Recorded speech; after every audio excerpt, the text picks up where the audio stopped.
Assalamualaikum warahmatullahi wabarakatuh. Halo guys, kembali lagi dengan kami kelompok penjualan mata kuliah penganggaran Prodi Akuntansi Keuangan Perusahaan semester 5 kelas A, mahasiswa Politeknik Negeri Sambas. Nah, dimana pada video kali ini kami akan membahas materi yang kedua tentang anggaran penjualan. Oke guys, sebelum lanjut ke video berikutnya, jangan lupa like, comment, and subscribe.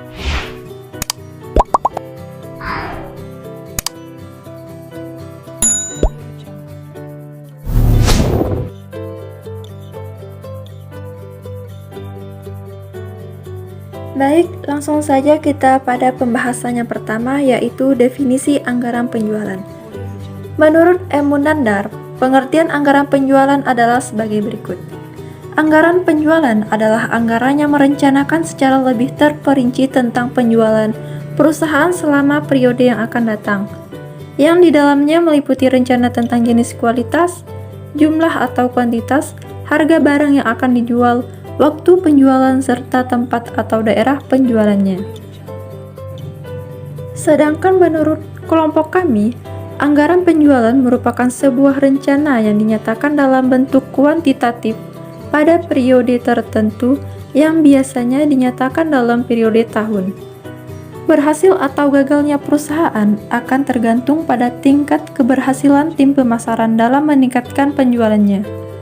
Penjualan adalah ujung tombak perusahaan dalam mencapai tujuannya, yakni mencari keuntungan secara maksimal. Untuk itu, anggaran ini harus disusun secara terlebih dahulu dan menjadi dasar dalam menyusun anggaran yang lainnya. Kesalahan yang terjadi dalam menyusun anggaran ini akan menyebabkan kesalahan pada anggaran yang lainnya. Poin yang kedua, tujuan penyusunan anggaran penjualan. Tujuan paling utama dalam menyusun anggaran penjualan adalah agar bisa merencanakan anggaran secara tepat pada periode yang akan datang. Caranya adalah dengan memperhatikan data yang dijadikan sebagai gambaran kejadian yang terjadi pada perusahaan di masa sebelumnya, terutama dalam hal penjualan. Selain itu, anggaran ini juga memiliki tujuan lain, yaitu sebagai pedoman kerja, koordinasi dan juga pengawasan kerja, serta sebagai dasar dalam menyusun anggaran yang lainnya. Poin 3. Manfaat anggaran penjualan. Ada beberapa manfaat anggaran penjualan di antaranya. Yang pertama, untuk mengurangi ketidakpastian tentang pendapatan di masa datang. Yang kedua, untuk memasukkan kebijakan dan keputusan manajemen ke dalam proses perencanaan. Contoh dalam rencana pemasaran. Yang ketiga, untuk memberikan informasi penting berisi pembentukan elemen lain dari rencana laba yang menyeluruh. Yang terakhir, untuk memudahkan pengendalian manajemen atas kegiatan penjualan yang dilakukan. Baik, kita lanjut pada poin 4, jenis anggaran penjualan. Anggaran penjualan bisa kita kelompokkan berdasarkan beberapa variabel tertentu, yang di dalamnya akan saling terintegrasi antara yang satu dengan yang lainnya. Berikut ini adalah beberapa jenis anggaran tersebut. Pertama, jenis produk. Dalam pengelompokan ini, perusahaan bisa membagi target penjualan berdasarkan produk yang dihasilkan atau dijual oleh perusahaan tersebut. Contohnya, target perusahaan dalam industri garmen yang lalu membagi jenis produknya, seperti celana pendek, celana panjang, celana santai, kemeja lengan panjang, dan lain-lain. Kedua, waktu terjadinya penjualan. Rencana membuat anggaran penjualan juga bisa dikelompokkan dengan berdasarkan target waktu yang ingin ditempuh oleh perusahaan. Misalnya adalah anggaran bulanan, triwulan, 6 bulan, tahunan, dan lain-lain. Ketiga, wilayah pemasaran. Anggaran penjualan ini dilakukan dengan membagi rencana penjualan berdasarkan target wilayah geografis tertentu, seperti penjualan untuk Provinsi Banten, Jawa Barat, DKI Jakarta, Sumatera Utara, Sumatera Barat, Jawa Tengah, Jawa Timur, dan lain-lain. Yang terakhir, kelompok 4, wiraniaga. Dalam pengelompokan wiraniaga, maka perusahaan harus membuat rencana penjualan berdasarkan kelompok wiraniaga yang membagi target volume penjualan yang harus dicapai oleh tiap wiraniaga atau setiap tim wiraniaga yang dimiliki oleh perusahaan itu sendiri. Pengelompokan anggaran yang dilakukan dengan berdasarkan keempat poin di atas sangat mempermudah tim pemasaran dalam memahami apa yang nantinya harus mereka kerjakan terkait dengan rencana penjualan tersebut. Pengelompokan anggaran ini akan lebih memperjelas berbagai hal yang memang harus dilakukan oleh tim pemasaran dengan berdasarkan rincian target yang sudah ditetapkan oleh manajemen perusahaan. Baiklah, kita lanjut pada poin 5 periode anggaran penjualan. Terdapat dua jenis periode anggaran penjualan. Pertama, jangka panjang. Anggaran penjualan jangka panjang adalah anggaran yang waktunya sesuai dengan rencana perusahaan. Umumnya anggaran ini ditentukan dengan jumlah tahunan. Selain itu, anggaran jenis ini juga menyangkut analisis yang mendalam terkait potensi pasar di masa depan yang bisa disebabkan oleh perkembangan populasi, keadaan ekonomi, dan lain-lain. Kedua, jangka pendek. Anggaran penjualan jangka pendek merupakan anggaran yang periodenya mencakup 12 bulan atau 1 tahun, lalu bisa diperjelas lagi menjadi triwulan atau bulanan. Anggaran jangka pendek harus dibuat dengan berdasarkan daerah pertanggungjawaban agar mampu memudahkan penjualan dan juga pengendaliannya. Baik, kita lanjut ke contoh soal. Perhatikan dan simak ilustrasi berikut. Berdasarkan ilustrasi tadi, kita diminta untuk membuat anggaran penjualan berdasarkan yang pertama jenis produk, kemudian yang kedua waktu, ketiga wilayah pemasaran, dan yang keempat wira niaga. Nah, langsung saja untuk anggaran penjualan yang berdasarkan jenis produk. Pertama-tama kita dapat membuat tabel bantu mengisi kolom jenis produk, volume, kemudian harga, dan jumlah anggaran penjualan. Kemudian, kolom jenis produk kita isi dengan jenis produk yang ingin dijual. Dapat kita lihat pada ilustrasi di poin 1, 2, dan 3, di mana terdapat pakaian anak sebanyak 10.000 setel pakaian, 60%-nya merupakan pakaian anak laki-laki dan sisanya pakaian anak perempuan. Jadi langsung kita isi saja. Jenis produk yang pertama yaitu pakaian anak laki-laki sebanyak 10.000 dikali 60% sehingga hasilnya menjadi 6.000. Sedangkan untuk pakaian anak perempuan sisanya yaitu 40% dikali 10.000. Kemudian dapatlah volumenya 4.000 dan kita masukkan juga harganya, di mana untuk pakaian anak lelaki 30.000 dan pakaian anak perempuan 40.000. Kemudian untuk jenis produk yang kedua, di sini terdapat kemeja pria dewasa sebanyak 15.000 setel. Jadi kita masukkan volumenya 15.000 setel dan untuk harganya 60.000.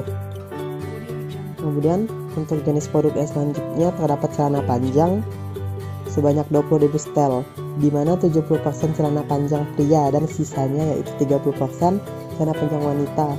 Maka dapat kita masukkan untuk celana panjang pria 20.000 setel dikali 70% sehingga volumenya 14.000 dan harganya Rp75.000.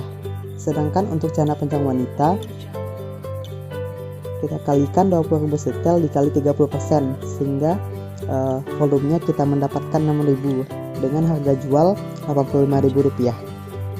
Sedangkan untuk kolom jumlah anggaran penjualan, kita tinggal mengalikan saja kolom produk dengan harga produk. Misal pada pakaian anak laki-laki, volumenya 6.000 dan harganya Rp30.000, kita kalikan sehingga mendapatkan hasil 180 juta. Begitupun untuk jenis produk yang lainnya, sehingga nantinya total jumlah anggaran penjualannya kita dapatkan sebesar 2.800 juta. Baik, kita lanjutkan untuk anggaran penjualan yang berdasarkan waktu, di mana untuk menyusunnya cukup kita mengalokasikan atau mendistribusikan volume penjualan tahunan ke bulan yang ada. Untuk mulai menyusunnya, kita buat lagi tabel bantu seperti yang tadi dengan kolom bulan dan kolom produk. Nah, kolom produk ini kita bagi lagi menjadi 5 jenis produk yang sudah kita buat tadi, yaitu pakaian anak laki-laki, pakaian anak perempuan, kemeja pria, kemudian celana panjang pria dan celana panjang wanita. Untuk kolom bulan kita isi dari bulan Januari sampai ke Desember.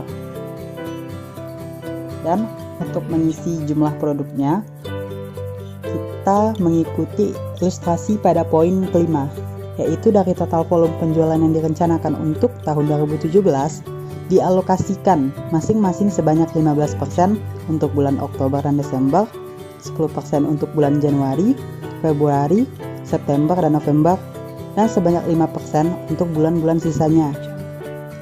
Nah, maka untuk bulan Januari Kita kalikan volume yang sudah ada pada pakaian anak laki-laki, yaitu sebanyak 6.000 dikali 10%, sehingga kita dapatkan hasilnya 600. Begitupun untuk bulan-bulan seterusnya, sehingga pada akhirnya kita akan mendapatkan total 6.000. Begitupun untuk jenis produk yang lainnya. Kemudian kita lanjut untuk menyusun anggaran penjualan per wilayah pemasaran.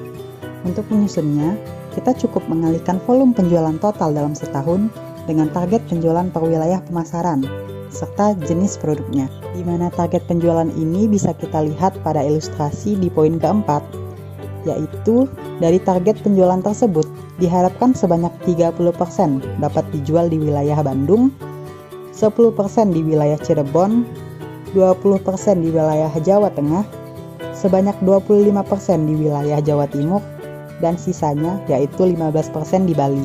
Untuk mulai menyusun anggaran penjualan per wilayah pemasaran, kita buat tabel bantu dengan kolom jenis produk, kemudian kolom volume penjualan per wilayah, masing-masing untuk wilayah Bandung, Cirebon, Jawa Tengah, Jawa Timur, dan Bali, kemudian kolom volume total, kolom harga per unit, dan kolom jumlah anggaran penjualan. Kemudian kita lanjut untuk yang terakhir, yaitu anggaran penjualan berdasarkan wiraniaga. Untuk menyusun anggaran penjualan berdasarkan wiraniaga, kita cukup mengalihkan volume penjualan total dari setiap jenis produk dengan target penjualan setiap wilayah pemasaran, di mana wiraniaga tersebut ditempatkan dengan target penjualan setiap wiraniaga. Sama seperti sebelumnya, kita buat terlebih dahulu tabel pembantu dengan kolom nama wiraniaga, kemudian kolom nama wilayah, dan kolom volume penjualan per jenis produk, masing-masing untuk pakaian anak laki-laki, pakaian anak perempuan, kemeja pria, celana panjang pria, dan celana panjang wanita. Selanjutnya kita isi kolom nama wiraniaga dan wilayah sesuai dengan tabel keterangan atau tabel pembantu pada ilustrasi. Jika sudah, kita lanjut untuk mengisi volume penjualan per jenis produk. Contohnya, untuk wiraniaga Sapol di wilayah Bandung dengan target penjualan 60%, maka kita kalikan volume penjualan per wilayahnya, yaitu di Bandung sebanyak 1.800, kita kali 60%, maka akan kita dapatkan hasilnya sebesar 1.080. Begitupun untuk pakaian anak perempuan pada wilayah Bandung sebesar 1.200, kita kalikan 60%, maka akan tertera hasilnya yaitu 720. Begitupun untuk kemeja pria sebesar 4.500, kita kali 60%, maka kita dapatkan 2.700. Kemudian untuk celana panjang pria dengan volume penjualan 4.200, kita kalikan 60%, maka akan kita dapatkan hasilnya yaitu 2.520. Dan yang terakhir untuk celana panjang wanita dengan volume penjualan 1.800, kita kalikan target penjualan 60%, maka akan kita dapatkan hasilnya sebesar 1.080. Begitupun untuk wiraniaga lainnya, tinggal kita sesuaikan saja seperti yang sudah kita kerjakan, sehingga nanti total akhirnya kita akan mendapatkan pakaian anak laki-laki sebesar 6.000, pakaian anak perempuan 4.000, kemeja pria 15.000, celana panjang pria 14.000, dan celana panjang wanita sebanyak 6.000. Demikianlah penjelasan lengkap dari kami tentang anggaran penjualan. Jadi, bisa kita simpulkan bahwa anggaran penjualan adalah anggaran yang sudah direncanakan secara lebih jelas terkait penjualan suatu produk perusahaan dalam kurun waktu periode yang akan datang. Nah, anggaran ini harus dikelola dengan baik oleh manajemen perusahaan dan dicatat secara rapi pada laporan keuangan perusahaan, sehingga nantinya bisa dijadikan rujukan yang baik dalam menentukan kebijakan-kebijakan bisnis perusahaan di masa depan.